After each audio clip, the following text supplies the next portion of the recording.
Hello, welcome back. I'm Sofi and I'm going to demonstrate the second part of the sewing session. The next stitch is called chain stitch.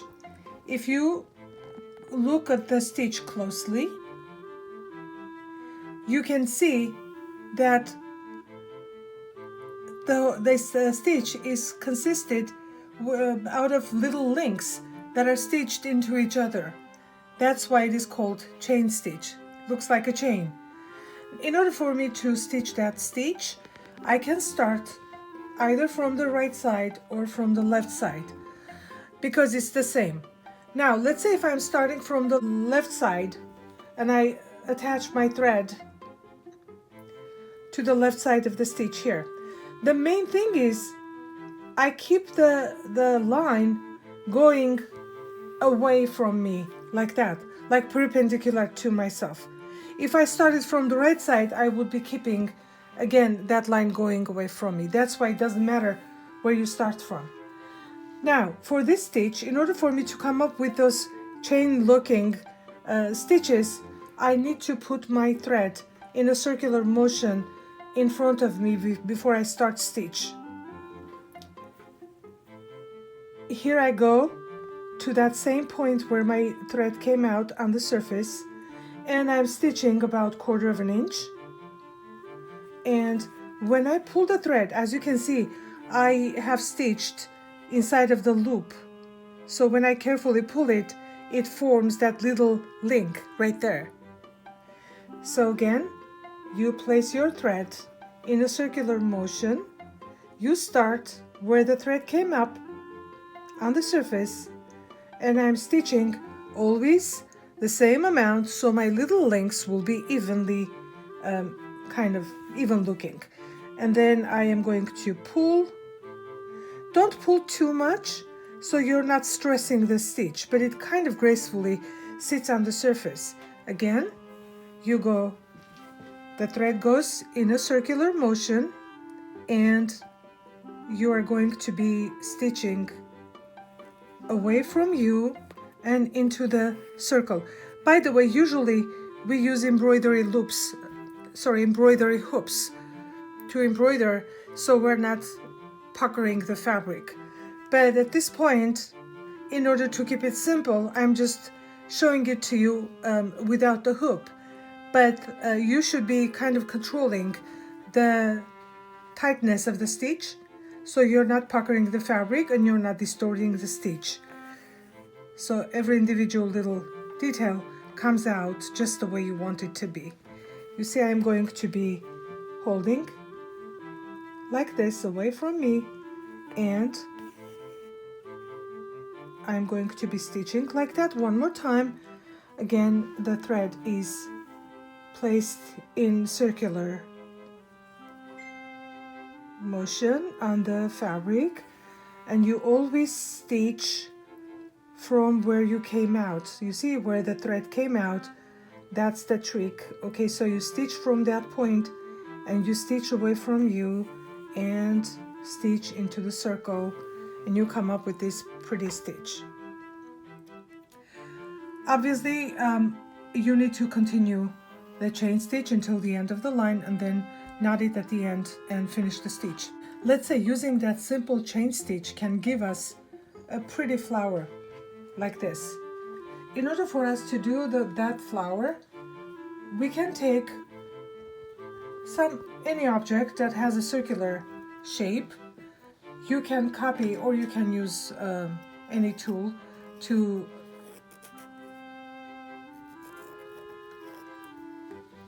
create a circle. And then I'm going to place a small circle in the middle of this circle like this. Now, so this represents my flower. You see, like stamen of my flower, and then the petals. Okay, so then I can decide how many petals do I want to come up with. I will divide my circle into even portions. At this point, I have 8 portions, meaning I'm going to have 8 petals. Or if I want to have like 16, I will divide it one more time like this. And so when I stitch, my petals appear equally away from each other. So how do I stitch that flower? My thread is going to be attached to any one of these lines like this. So here again, just the way I was stitching my chain stitch, I'm going to place my thread in a circular motion, and I will be stitching from the base, from where I came out from, and stitch it to the tip of the circle, to the edge of the circle or tip of the line. Now carefully pull, but not too much, because it will be like this. But you don't want that. Instead, you want your petal to be nice and relaxed like that. So the difference between the flower and the chain stitch is, instead of starting another stitch right now, I will be securing this stitch into place. So I will go down and secure. Then I'm going to go to the next line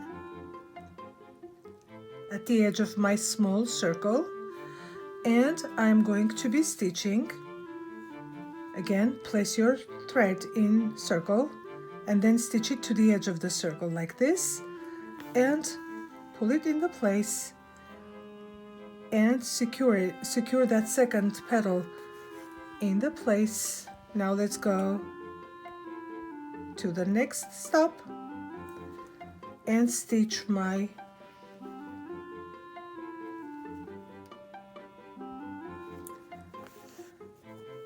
and I keep on going the same exact way until I am done with all my lines that I designated.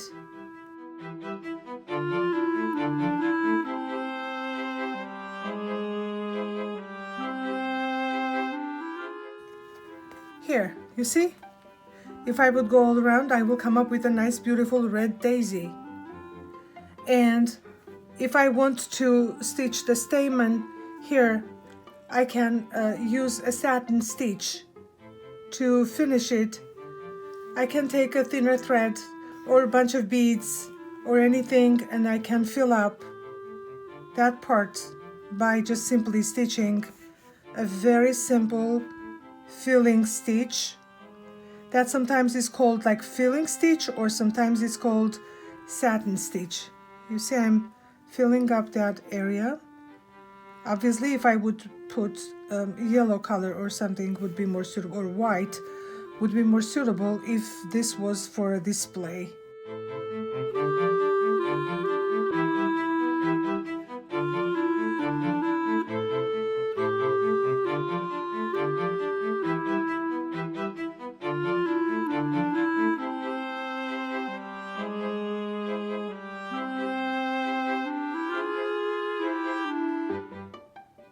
In this section of the sample, you can place different size of circles and make a couple of flowers in here, like 3 flowers, so you fill up this space of your sampler so it looks nice.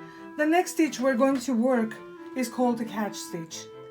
As you can see, the catch stitch right now is placed on the edge of the fabric as if this was the hemline of my garment.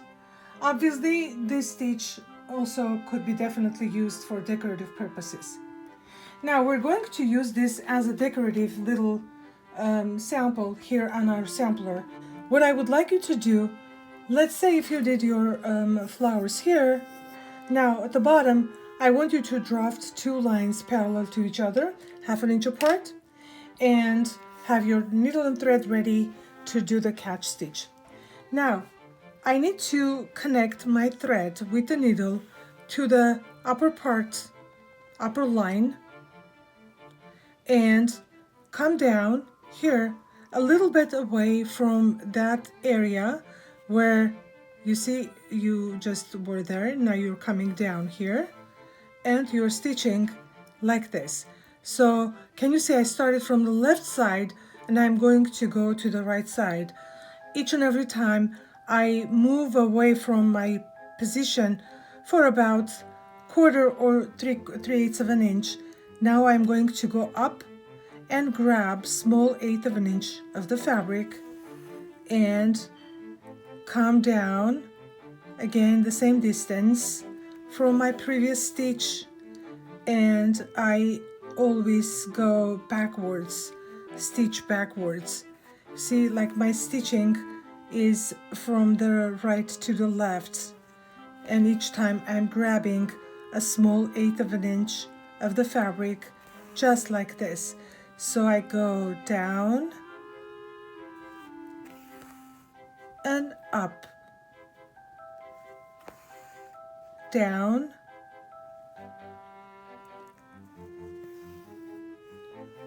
and up. Usually, like when you see your thread is kind of short here, you pull it to give more space to work, and then keep on going up and down.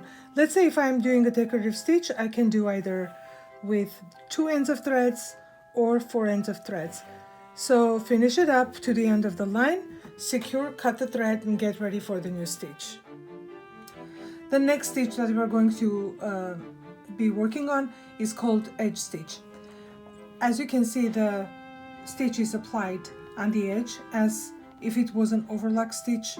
On both sides, it looks nice and appealing.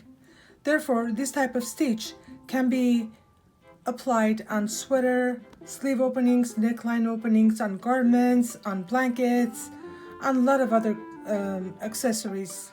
In order for us to do this stitch, we need to thread 2 ends of a thread on our needle.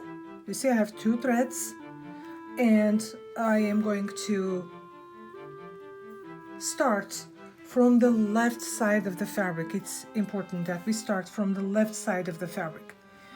And my first stitch that is going to help me to secure my thread into place. Actually, if I had a loop, let's say, that will be very useful also, but I can push my knot down so it doesn't show like this. So my first stitch is just simply attach the thread to the fabric. Now I am going to start my stitch. Every stitch is going to be stitched 1/4 of an inch away from the first one. So when I'm stitching from bottom to up, as you noticed, the height of the stitch is 1/4 of an inch too. So 1/4 inch away from the previous stitch and 1/4 of an inch from the edge. The same thing you can see on this ready-made sample, where you can see the distance between the stitches just 1/4 inch, and the depth of the stitch is 1/4 inch as well. Now, when I stitch upwards like this, before I start pulling my thread, my needle has to go between the threads. I am stitching between the threads like this. So my needle is between the threads, and I pull upwards like this and patiently adjust the stitch into place. Now fix your yarn thread and then go again 1/4 inch away, pass in between the threads or through the threads and pull. The thread will nicely form itself just the way you want to. Again, up and through the threads. And pull and adjust. So that's the stitch. Okay, as always, you continue the stitch all the way to the end and knot it just the way you were instructed in the first video. In case you're missing anything at this point, how to thread the needle or how to make a knot, how to make a loop, how to start a stitch, please refer to my video part number 1. The next is a blanket stitch, which is similar to the edge stitch, but the difference is that it looks the same, like comb-like shape on both sides of the fabric. Again, it is used for edging purposes, and also it's a very beautiful decorative means. Here's how you do it. We're going to stitch from the left to the right. Okay, so again, my stitch is going to be 1/4 inch wide. Therefore, I'm going to keep it just 1/4 inch like this, and I will adjust my thread to the left side. Now I'm going to go 1/4 inch away and stitch towards me into the loop. You see from your previous experiences with the back stitch and the chain stitch, you know how you trap the looped thread, and by doing so you create different stitches. It's true about this stitch as well. You see the configuration of the thread. It's towards me in a circular motion, and I go 1/4 inch away from my stitch, 1/4 inch away from the edge of the fabric. You stitch into the circle and pull gently towards you. So this is all I do to come up with this stitch. Again, you stitch towards yourself into the circle. Again, the thread is in a circle motion. You stitch 1/4 inch away to yourself, and you continue and finish on the other edge of the fabric, where both sides of your fabric you're going to see the same design. Now we're going to do our last stitch, which is actually a hem stitch. As you can see, the fabric here is folded 1/4 inch under, and on the folded edge there's these small tiny stitches that are applied on the edge, which are not visible on the other side. So if you imagine this being your skirt or pants hem and stitched inside of it, you would see it's looking like this, barely visible. Meanwhile, on the right side, it's almost invisible. If I were using cream color thread or white color thread, most probably you wouldn't even be able to see these very, very tiny little dots that you can see. So let's do it. This is called a blind stitch or a slip stitch. I'm going to apply the blind stitch to the very bottom of my sampler, where I'm going to fold one fold 1/4 inch wide. You can press it to stay like that if you want to, and then I'm going to fold one more fold, let's say 1 inch wide, and after I fold it like this, I'm going to pin so my fabric will stay this way. Again, imagine you are hemming your garment and you apply the pins so you know that you are folding your hemline correctly on a straight line. And after you pin it like this, pinch it small so it will stay there, instead of pinching like this, not like this, pinch like this, so you are able to suspend that part of the fabric in the place firmly and nicely. Now I'm going to start stitching. Here you can see that I threaded my needle with only one thread, because this is a very delicate stitch and I don't want my seam to show on the other side, and I don't want my thick thread to thicken my hemline. Therefore, I am going to work with only one thread, and I'm going to start on the right side. Look, you see there's a fold here, that 1/4 inch fold. I'm going to stitch through that fold so my knotted thread end hides in there. So it's hiding. So I'm starting. Now, you see where my thread came out? I go to my garment right on the same line. You see where my thread came out on the surface?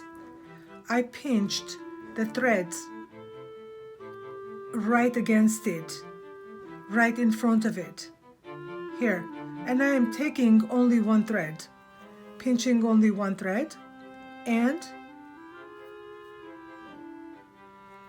coming back to the hem, going to the same hole of the fold, and after getting into the fold, I travel inside of the fold for about 3/8 of an inch.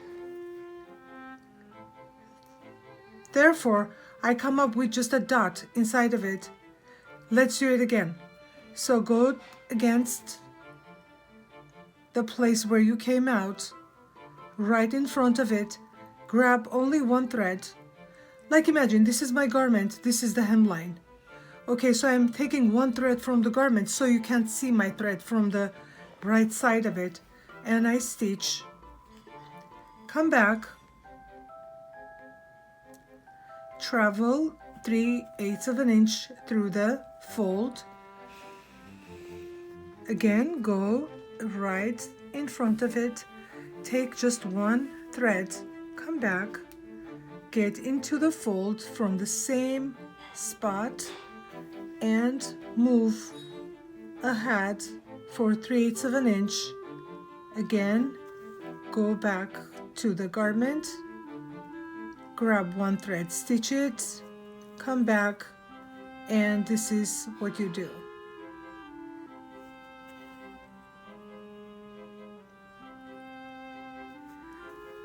Now when I'm doing it on the wrong side of my garment, which is inside of my hemline, for instance, you can see tiny little dots only, even on the wrong side.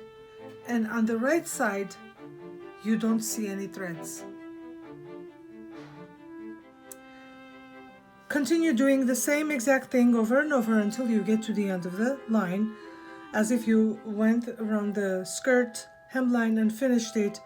If your thread ended, obviously you know how to knot it up and how to start with another thread with your knot and continue stitching and finishing your hemline. So from this point on, when you practice this stitch, you don't need to hire someone to make your pants shorter. You can do it on your own. This will conclude my demonstration of hand stitches, part 2. See you next time.